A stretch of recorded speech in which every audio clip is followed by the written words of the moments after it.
slogging through thick mud and you look around and you see that people are just casually walking by, it feels like you're at an intense disadvantage that, nobody else seems to be.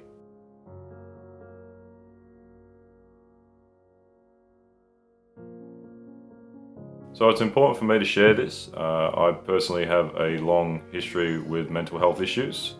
I have struggled with suicidal thoughts for considerable periods of my life, and I have attempted to take my own life as well. My parents separated at 6, and then 5 years after that, my father was killed in a workplace accident. I did grow up quite a scared child, acting out in anger, because anger was the best way of feeling like I could take control of a situation that was rapidly becoming out of my control.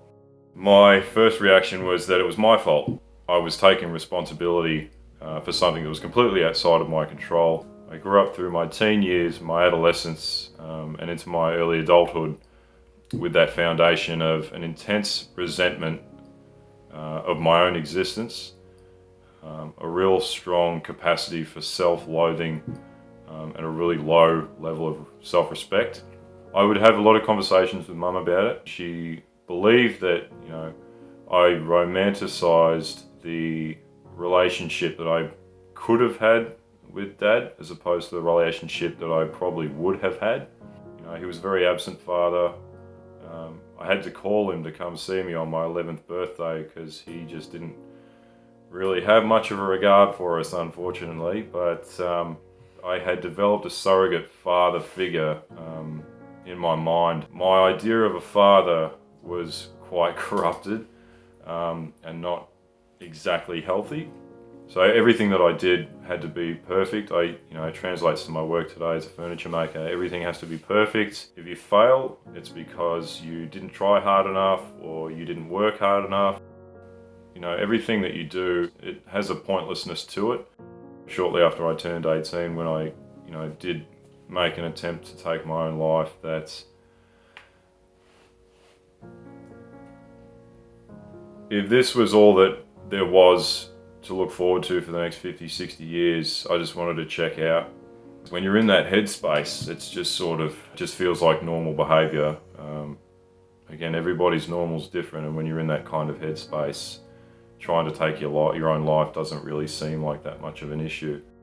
It was a combination of not feeling like I had anyone to talk to and not feeling like my issues were worth talking about. I've been asked the question, what would you say to yourself at that age that you feel like you needed the most help? All I can say is that I wish I had someone there who made it more acceptable for me to talk about these kinds of issues that I was having. Emotions are a key aspect of the human experience, and we're so undereducated about them. The hardest thing to do was to ask for help because it acknowledges two things. One, that, things aren't the way that you want them to be, and two, that they can be better. Everybody struggles, and the best way to deal with it is to talk about it. I started finding how much of an impact it was having on my mum. I told her, I can't do this on my own. I do need help. Therapy for me, I wouldn't be here without it. Things are going to happen to you and things are going to happen around you. You have absolutely no control over whatsoever.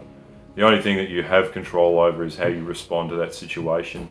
Self-forgiveness, for starters, was one that, I have to practice it daily. So if I make a mistake at work or if I make a mistake in a relationship, I have to, sit for a couple of seconds and say, look, this is not a reflection on you as a person. This does not mean that you're a complete and total failure.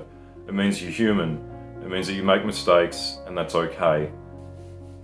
If I had checked out when I was 18, I would have missed winning an undefeated premiership. Even if it is the Division 3 reserves, it's still undefeated as far as I'm concerned. I would have missed my nephew and my niece being born. I would have missed the process of trying to become a firefighter unsuccessfully for 7 years and all the things I learned during that process. There's so much to hope for. Take it day by day. Just small things. That mindset might just change to maybe it is worth it. Maybe there is a reason to keep going.